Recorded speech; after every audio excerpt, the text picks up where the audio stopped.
So it's lovely to be here. This is the day that I've been working for nearly 4 months. This project was supported by the Arts Council of Wales, which has been my third project, which has been supported by them. However, it's all the people that are here tonight that are really important. It's the people that have brought their treasures, extraordinary treasures, 60 of them, and there's not one of them that's repeated. And there's probably about 30 others which told me what their secrets were, wrote them down, but didn't actually bring them here, which is probably just as well, because I don't think we've got much more room. I want this to continue, and I've thought of a name for it, which is called Rexhibition.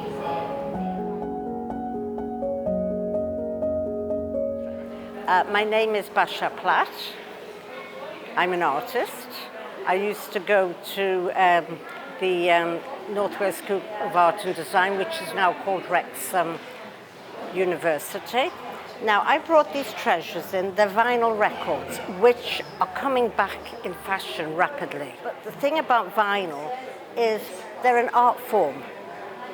They're a pleasure to take out and put on a turntable and even to watch them. You know, some of the beautiful designs on them, and also the album covers, incredible. And music is part of art, and music brings memories back, because I remember when these records came out where I was, for instance. So, and you hear a song, it might make you sad, but it can make you happy and dance, because art is music and life is all about music. So I'm so pleased the vinyls come back, because people, I think, cherish them more than CDs. Hello, my name is Avril. This is my brother Glenn. Our sister Rhian, who this jacket belonged to. This is a Welsh jacket. She was world champion in 1990. She also helped the Welsh team to win the European Cups, and she done really quite well for a girl from Wrexham. And like I say, went on to win the World Championship. Rhian started playing darts because of our eldest sister Megan Roberts, who was, she herself was Welsh champion, and she sort of got us all into the game. But Rhian and Megan done really well, and we were proud of them both. Sadly, we lost Rhian 12 months next month, so this makes this jacket all the more special. And this picture was taken in 1926 on a plot of land quite close to where I live. If you know Grango School in Rose, I live within a stone's throw of Grango School, and a group of miners, and this is my grandfather, he is the third from the left on the top row. They got permission from a lady which they knew to dig this bell pit in her back garden. Hi, my name's Barbara, and I'm here because I brought this steampunk cap, which I've done, but there is a reason I brought this. It's quite modern. That's because in 2019 I wanted to have an operation. It didn't go to plan. I ended up with multi-organ failure and had to recover. COVID happened and I learned to draw. I decided to have a hobby and learn to draw. And that's been my journey. But the steampunk, I just wanted to have a go, and I personally am quite proud of it. And what I did, I used AI. My son showed me where to find it. I used AI, put in what I wanted, and it gave me an image, and I did my quirky image of that image, and that's how come I'm quite proud of it, actually. You know, I'm 71 next month and only just learning to draw, so. Okay. Well, my name's Dave Metcalf, and I'm interested in promoting our community. Our community is born of the Industrial Revolution, and a lot of people have heard about Thomas Telford and the aqueduct. Thomas Telford was actually working for another engineer in charge of him called William Jessup, and he had an ironmaster working for him as well called William Hazeldine. And William Hazeldine is really the lead character for our community, because he went on to do far more than just be the ironmaster working for Thomas Telford and the aqueduct. He actually produced quite a lot of ironwork that's still in use around the UK today. When we get to the Caledonian Canal, I have records of them writing to William Hazeldine, or Thomas Telford and William Hazeldine, saying, can we get William Merlin Hazeldine? That was his nickname, Merlin, because he was considered as a magician with ironwork. This is extracts from my mother's autograph book, which she kept during her time nursing here at what was then the Wrexham Emergency Hospital and now the Myler Hospital. And she was here between 1942 and 1945. And my mother is here with some of her nursing friends. And these are poems, mainly, that some of the soldiers wrote while they were here during the war, when they were reaching the Bob days, I think, they were all leaving the hospital. And they're quite, but it gives a nice insight into what it was like on the wards in those days during that time. And quite a few of them in the book are American soldiers who were probably based here. There was an American base, wasn't there, I believe, in Wrexham at the time. And this is where it should be, because it's a Wrexham treasure and we live in Anglesey now, so yeah. When our phalanges, darling, intertwine and your metacarpus rests in mine, I know that I should die were we to part once, when there is no more communication of the heart. When on my sternum your occiput you lay, and opening your sweet epiglottis say, I love you, I am warmed by that sweet word, like a hot compress on my spinal cord. Don't quite understand that, but it's good.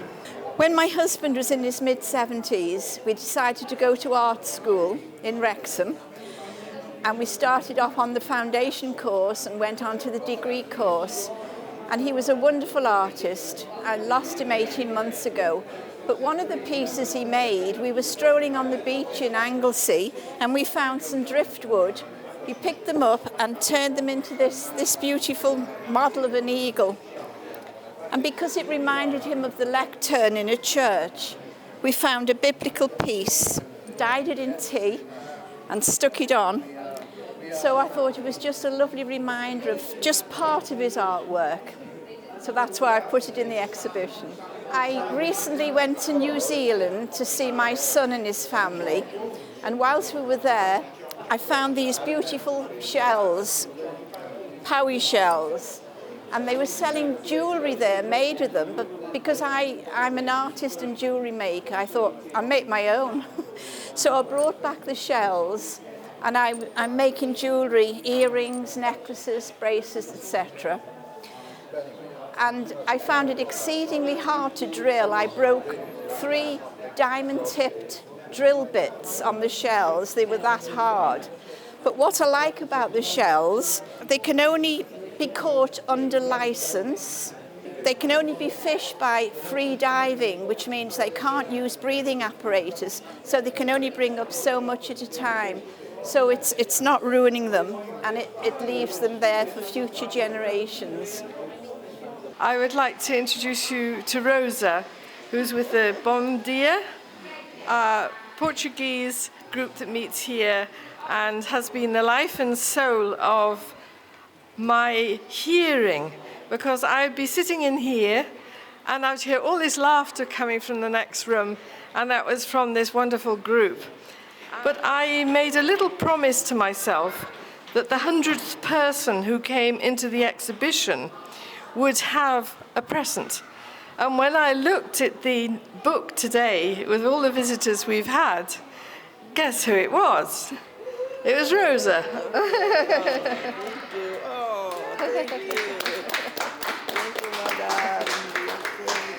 It's full of money from Santomé. Currency dobra.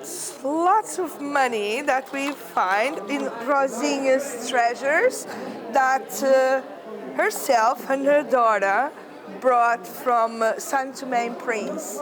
So Santo Tomé and Prince is one of the Portuguese islands, and it's like a little paradise, yes? Ooh, and we actually find a treasure. We didn't know this money was here. And so this is the cacao. This is also the cacao. The turtle, because it's an island, it's maybe full of turtles. This here is actually made by a coconut shell. And this is Dona Rosa. That's her. That's Rosinha. Yes, we do have other Portuguese items in here. One of them is that Magna Carta that was bought by a couple from Portugal. They found the item in one of the son's attic, and they thought that was very valuable. And they kept it for decades until we met Rona. And because they don't speak English, they didn't know what it was. There is also over there a tablecloth brought by Maria Carvalho. We call her Bina. It's over there with the Barcelos cockerel. It's a souvenir from Portugal, basically. And those are our treasures, things that we brought with us when we moved to Wrexham. Every piece holds a narrative that we can never unfold. Stories we may never know, shrouded by the blanket of time. Objects remain silent, their origins truly unknown, their creator unknown. I also write poetry, and when I go out with my camera, I go treasure hunting. And sometimes I just write a poem and I don't have a photograph, or the other way round. But on this occasion, with this particular photograph, which is the inside of a felled silver birch tree, I came home and I wrote a poem that goes with it. And if you look at the center of that, there's a horse or a dragon. There's something magic about it. But the sap has made that extraordinary color. This is a photograph I took with a water lens in the Wrexham Beacons. And there's a frozen waterfall there, and I used to play when I was a child under the main road and with these waterfalls. So what it's done is it's taken the center of the photograph out and spread it out on the sides. And a friend of mine who's a bit of a scientist and a musician as well said that this here is like the DNA of the photograph, which I really loved. And he also took this photograph, put it in front of the piano, and with the knowledge of synesthesia that we both have, but I'm not synesthesic, he actually played this on the piano. He picked the colors out, what blue is on a piano, what notes it is. It's a fantastic thing, synesthesia. I think that'll probably be my next project. I worked very hard at it one stage, but it didn't come to fruition. Obviously, it's been lovely to have such a big crowd here today to see our 60 items for Wrexham Treasures. And also, I'd like to thank Yola Williams with the Arts Council Wales for giving me the money to do this. And I would like to thank T. Power, who's given me this wonderful hen house, which is called the Workers' Space. But I think it's like a hen house because so much creativity goes on it and things hatch out and ideas. I'd like to thank them for sponsoring me in this and helping me an awful lot with a lot of the printing and publicity, and the local newspaper also, which gave us some really nice articles.